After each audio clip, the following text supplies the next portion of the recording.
Assalamualaikum warahmatullahi wabarakatuh. Kembali lagi bersama saya Waki Asap Coffee.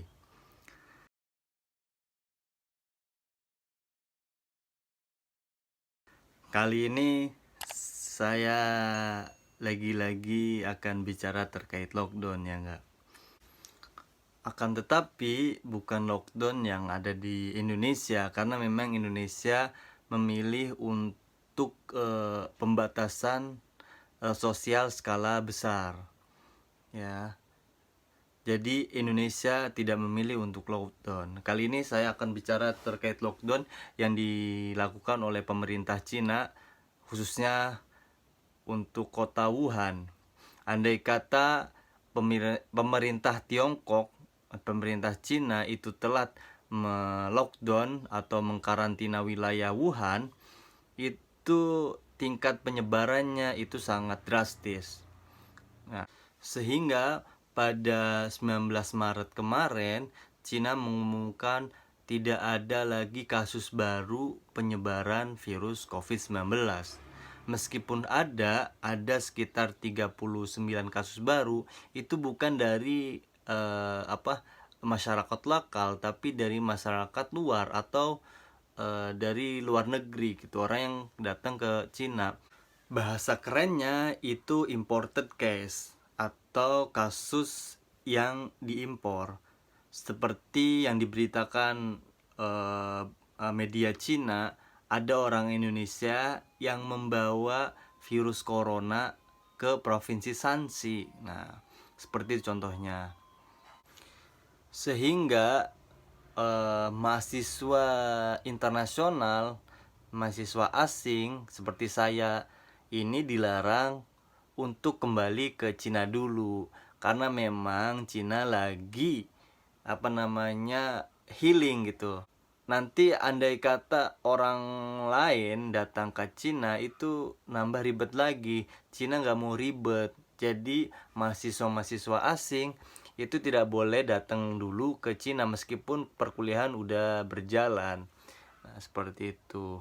Kalau Indonesia menerapkan sistem karantina wilayah, misalnya Jakarta sebagai epicentrum wabahnya corona, itu bisa diminimalisir. Lah ini Anies udah mau lockdown, udah mau karantina wilayah, tapi Baginda Luhut itu melarangnya. Luhut ini sebagai PLT Menteri Perhubungan, jadi dia berhak aja untuk melarang Anies melockdown atau karantina wilayah. Memang karantina wilayah ini diputuskan oleh pemerintah pusat, jadi pemerintah daerah tidak berhak untuk melockdown atau mengkarantina wilayah. Begitu kalau di undang-undangnya, undang-undang kekarantinaan kesehatan. Keputusan yang diambil oleh Cina atau Tiongkok untuk melockdown Wuhan itu memang mendadak. Jadi diumumkannya itu pada 23 Januari 2020 pukul 2 malam. Jadi tengah malam, orang-orang masih tidur, masih ngorok, masih pada kelonan.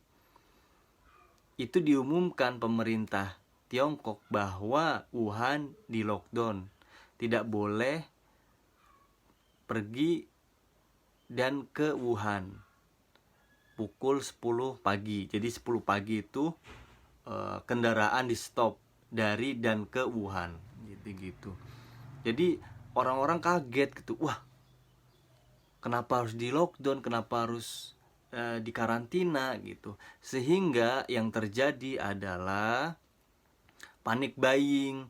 Jadi semuanya itu panik gitu kan, mau ini mau itu segala macam gitu. Padahal sebelumnya pemerintah Tiongkok itu menyarankan hanya untuk memakai masker. Jadi kalau keluar rumah atau kemana aja itu harus pakai masker. Kalau masker tidak pakai masker, nanti dikenai hukuman sesuai aturan yang ada gitu. Jadi memang sebelum adanya himbauan atau perintah atau keputusan melockdown Wuhan, pemerintah Cina, pemerintah Tiongkok hanya menyarankan untuk memakai masker gitu. Ketika himbauan untuk memakai masker, itu warga Wuhan atau warga Tiongkok masih santai-santai aja gitu loh. Ngapain sih pakai masker? Saya ini masih sehat dan lain sebagainya, begitulah.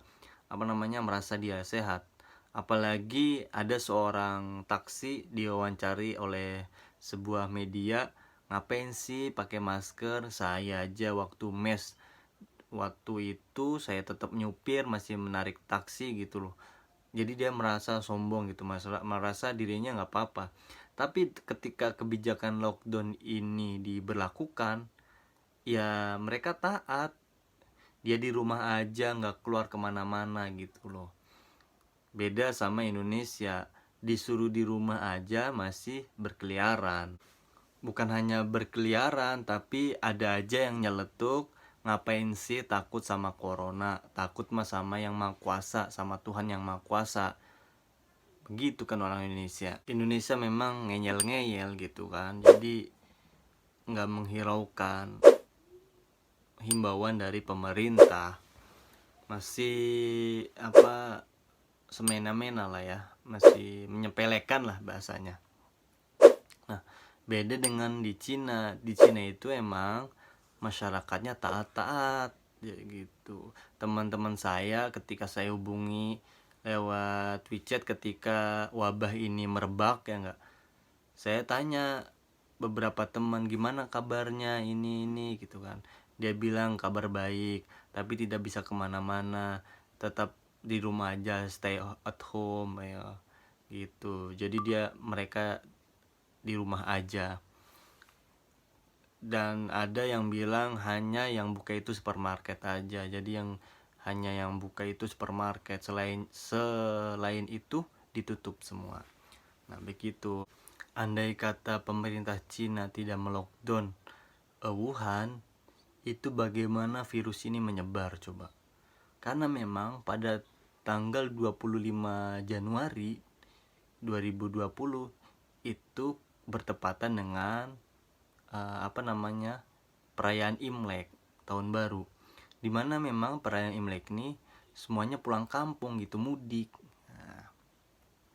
Pada tanggal 21 Januari aja itu ribuan orang, ratusan ribu orang itu berangkat dari Wuhan, dan itu tercatat hanya yang memakai kereta gitu loh. Apalagi yang memakai bus, kendaraan pribadi atau pesawat itu belum terhitung. Yang terhitung hanya yang dari kereta. Ada sekitar 299.600 orang, sekitar segitulah, hampir 300.000 orang keluar dari Wuhan. Di media sosial itu orang-orang itu gembira gitu, wah bisa kabur dari Wuhan, begini. Karena mereka memang takut Wuhan ini sebagai epicentrum wabah COVID-19 gitu. Padahal mereka nggak tahu gitu kan, mereka ini terjangkit atau enggak. Makanya orang-orang tadi itu mungkin mereka membawa virus ke kota atau desa mereka masing-masing gitu kan, karena nyebar gitu. Karena memang Cina ini udah tersambung gitu, dari kota mana semuanya ada gitu. Jadi semuanya itu tersambung, jalannya itu tersambung, ke kota mana, ke desa mana, itu udah infrastrukturnya udah keren lah. Kasusnya sama nih sama Indonesia. Indonesia ini sebentar lagi Ramadan, sebentar lagi Idul Fitri.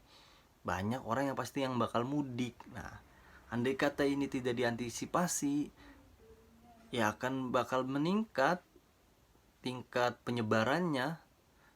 Ya, walaupun pemerintah daerah masing-masing itu menyarankan untuk tidak mudik. Nah, pertanyaannya, apakah orang Indonesia ini taat? Kan nggak taat-taat kayak orang Cina. Orang Cina itu taat banget sama pemerintahnya. Kalau Indonesia beda, masih mengeyel gitu loh. Mungkin begitu aja yang bisa saya sampaikan, mudah-mudahan bermanfaat. Jadi intinya andai kata Wuhan ini telat di lockdown, itu penyebarannya lebih banyak daripada yang udah ada gitu. Sekarang Cina udah healing, udah bebas dari wabah corona. Kita doakan mudah-mudahan Indonesia juga bisa cepat menangani kasus COVID-19 ini. Sekian dari saya. Wallahu muwaffiq ila aqwamit thoriq. Wassalamualaikum warahmatullahi wabarakatuh. 谢谢大家。